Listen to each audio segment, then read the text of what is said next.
다사다난했던 2020년은 이제 끝. 2021년 신축년 하얀소의 해가 밝았습니다. 신성함을 의미하는 하얀색에 근면성실을 상징하는 소가 만난 신축년. 왠지 코로나19를 극복하고 활기차게 보낼 수 있을 것 같은 느낌이 강하게 드는데요. 여기서 잠깐! 바다에도 소가 있다는 사실 여러분 아시나요? 아마 많은 분이 생소하시겠지만 이름도 바다소로 바다에 사는 소가 있는데요. 하얀소의 해 2021년 첫날에 만나는 바다의 소 이야기, 똑똑한 바다에서 알려드립니다. 바다소는 바다소목과의 해양 포유류 중 한 무리로 소처럼 풀만 먹는 초식 포유류여서 바다소라는 이름이 붙었는데요. 바다소는 영어로 sea cow, 한자로도 해우라 불리며 동서양을 막론하고 모두 바다의 소로 인정받았어요. 바다소 종류에는 대서양에 사는 매너티와 태평양 인도양이 분포하는 듀공이 있는데요. 모두 해초만 먹고 살지만 평균 몸 길이가 3m에 육박하는 거대한 수생 초식성 동물이에요. 마치 풀만 먹고 살지만 육상동물 중 체구가 가장 큰 코끼리처럼요. 하지만 약 300년 전 북태평양 북부의 베링해에는 매너티와 듀공보다 체구가 더 큰 바다소가 있었는데요. 바로 스텔러 바다소예요. 스텔러 바다소는 지구상에서 근대를 살아왔던 포유류 중 고래 다음으로 큰 동물인데요.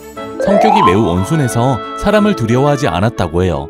하지만 스텔러 바다소의 착한 성격이 오히려 독이 된 걸까요? 스텔러 바다소는 1741년 난파한 베링해 탐험대에 의해 발견된 뒤 불과 27년 만에 멸종되고 말았어요.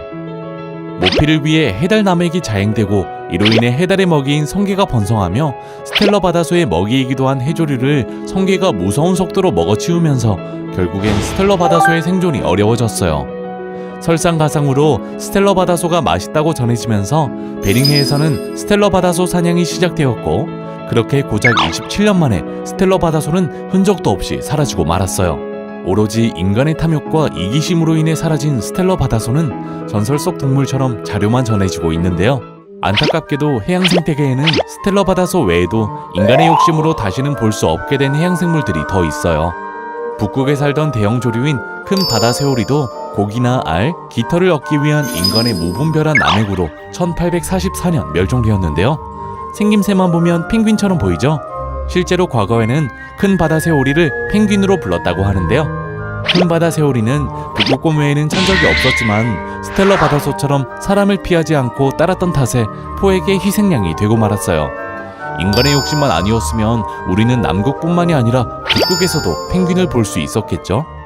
우리나라 최동단의 섬 독도에 살던 독도 강치도 자연이 아닌 인간의 무분별한 남획으로 인해 1976년 이후 자취를 감췄는데요. 울릉도와 독도에서 번식했던 바다사자인 독도 강치는 일제강점기 시절 일본군 군복을 위해 마구잡이로 포획되었는데요.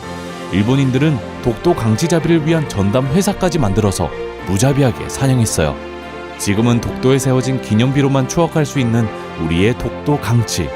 일제강점기 때 무분별한 포획만 아니었으면 지금도 독도 앞바다에서 평화롭게 살고 있었을 텐데 정말 가슴이 아프네요. 지난해 유엔 생물다양성 과학기구 총회에서 채택한 보고서에 따르면 앞으로 수십 년 안에 지구에 살고 있는 전체 동식물의 8분의 1에 해당하는 100만 종이 인간에 의해 사라질 수 있다고 해요.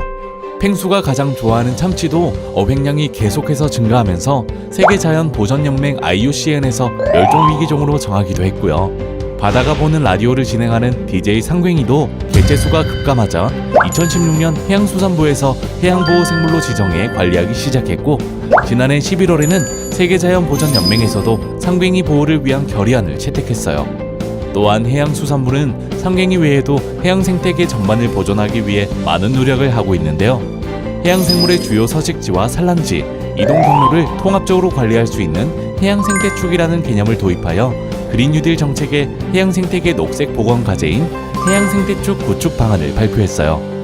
이를 바탕으로 새해에는 서해의 경우 갯벌 생태계를 연결하는 서해안 연안습지 보전축과 해양보호생물의 회유 경로인 물범 상괭이 보전축을 설정하고 남해는 다도해를 중심으로 하는 도서 해양생태 보전축을 설정할 계획이며 동해는 한류의 계절적 영향을 고려한 동해안 해양생태 보전축을 설정하는 등 각 지역의 환경과 서식하는 해양생물에 따라 세밀하게 보존 정책을 실행할 예정인데요.